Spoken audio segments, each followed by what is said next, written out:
Hello everyone, my name is Sayendikova Sandovash. I want to show you a lesson with my wonderful students.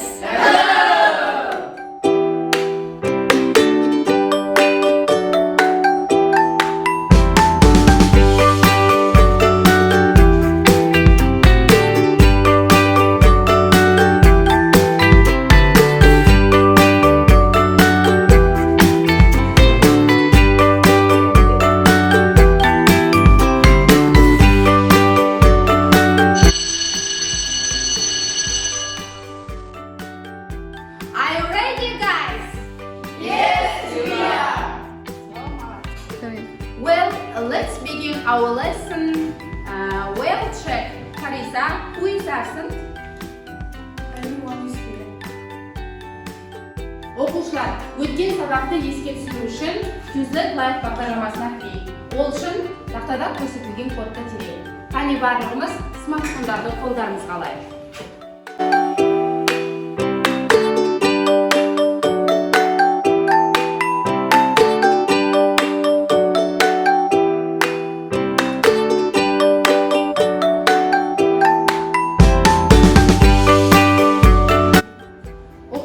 Бұл бағдарлама сіздерді автоматты түрде топтарға бөлінеді.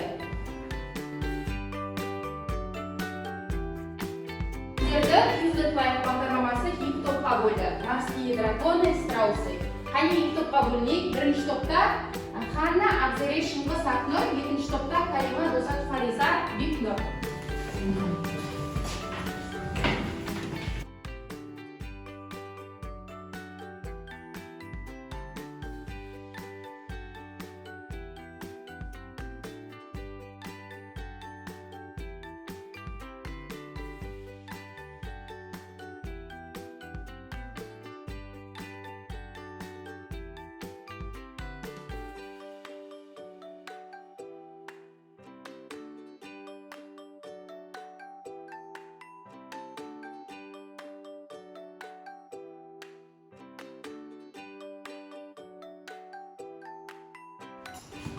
Сонымен оқушылар, бұл ойынның жеңімпазы Страусы командасы. Құттықтаймыз.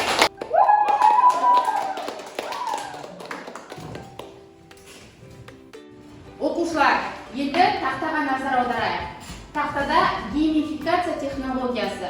4 сурет, бір сөз берілген. Яғни 4 суретке ортақ бір сөз бүгінгі сабағымыздың тақырыбы атанады. Шыңғыс айта ғой. Бұл сұрақтың жауабы желі. Дұрыс айтасың, Шыңғыс. Яғни бүгінгі сабағымыздың тақырыбы компьютерлік желі тақырыбына арналады екен. Балалар, бүгінгі тақырып өте ауқымды және қызықты тақырып. Бүгінгі балалар сабағымыздың тақырыбы компьютерлік желілер және олардың жіктелуі. Computer networks and their classification. Сабақтың мақсаты компьютерлердің бір-бірімен өзара алмасуын ұйымдастыру. The focus of the lesson, the ability to organize the exchange of computers with each other. Сонымен оқушылар 2 топқа атау береді.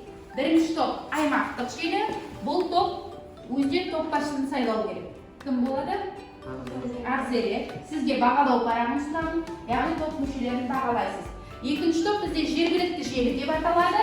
Бұл топта топ басшысы кім болады? Бекнұр. Сізге бағалау парағы берген, сабақ соңында бағалап қорытындысын айтасыз. Топ басшылары топ мүшелерін бағалаған кезде мына критерийлерді ескересіздер. Бірінші, компьютерлік желіні білу, екінші, желілердің түрлерін ажырату, үшінші, желілер топологиясы түрлерінің ерекшеліктерін айқындау. Бүгінгі сабағымыздың термин сөздері: компьютерлік желі, computer network, жергілікті желі, local network, корпоративтік немесе аймақтық желі, corporate or regional network, дүниежүзілік желі, global network, есімді қосақталған, twisted couple, коаксиалды кабель, coaxial cable, оптикалық талшық, optical fiber. Өте жақсы оқушылар, дәптерімізді ашып, бұл термин сөздерді жазып алайық.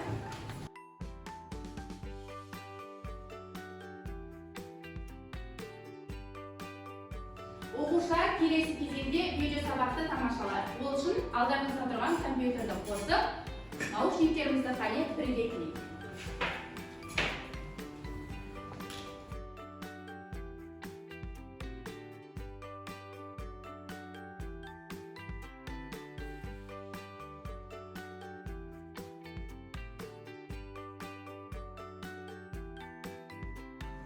Оқушылар, видеода көрсетілген ақпараттарды қорытайық.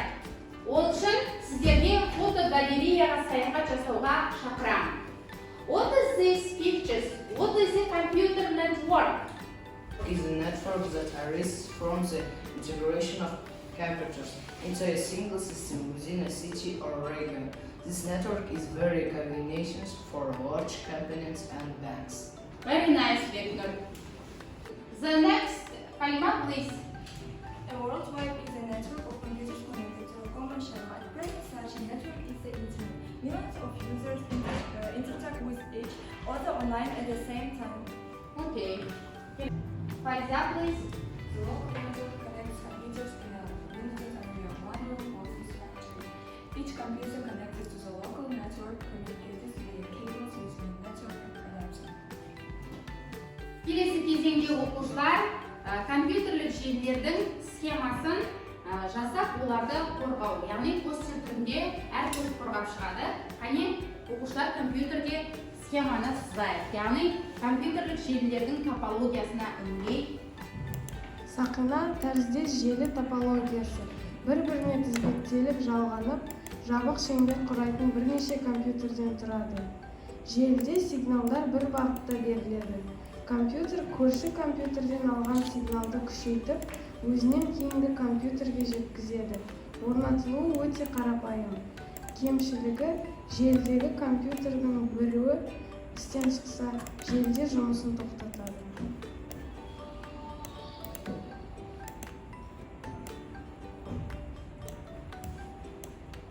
Жұлдыз желі топологиясы. Желіні бұлай ұйымдастыруда компьютерлер бір-біріне тікелей жалғанбай, желілік бейімділікке жалғану арқылы байланысады.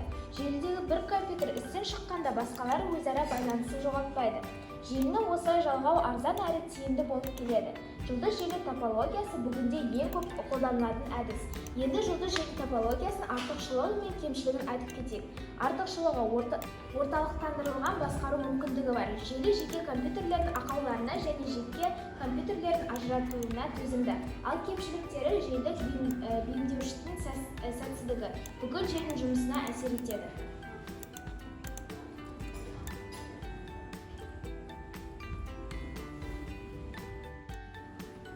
Шина желі топологиясы. Мұнда негізгі байланыс ретінде бір ғана кабель қолданылады. Осы кабельге жеке-жеке бірнеше компьютер жалғанады. Шина ретінде коаксиалды кабельдер қолданылады.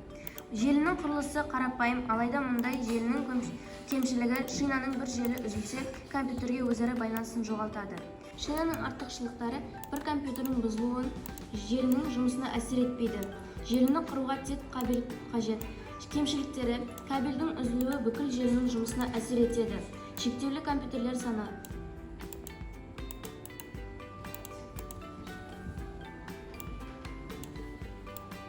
Оқушылар, келесі кезеңде PISA 2021 халықаралық зерттеу аясында біз World платформасында True False, яғни ақиқат жылдам тұжырымдамасымен жұмыс жасаймыз. Ол үшін балалар True False тұжырымдамасын анықтау үшін тақтаға кім шығатынын анықтайық. Тақтаға бізде шығады. Аннель шығады, Аннель келе ғой. Стart. Сонымен біздің бірінші тұжырымдамамыз. Wi-Fi қазіргі таңдағы болашағы зор технологиялардың бірі. True or false? True. Балалар, осымен біз бағалау кезеңіне де келіп жеттік. Топ басшылары бізге кері байланыс беріңіздер, яғни топ мүшелерін бағалаңыздар. Топ басшылары Бекнұр, Ақнұр дайын болғанша біз кері байланыс алайық. Фариза, сіздің кері байланыс алғым келіп тұр. Карта таңдайық. Бүгінгі сабақта маған қызықты болды. Маған қызықты болды. Тезірек бағдарламасындағы ойын. компьютерлік топологияны компьютердегі схемасын жасау. Өте жақсы, рахмет. Келесі. Шыңғыс, сізден кері байланыс алуым керек. Мен сабақта білдім. Мен сабақта компьютерлік желілердің және компьютерлік желілердің топологиясын білдім. Достар, сізден кері байланыс алуым керек. Ойлануға тура келді. Бүгінгі сабақта ойлануға тура келді.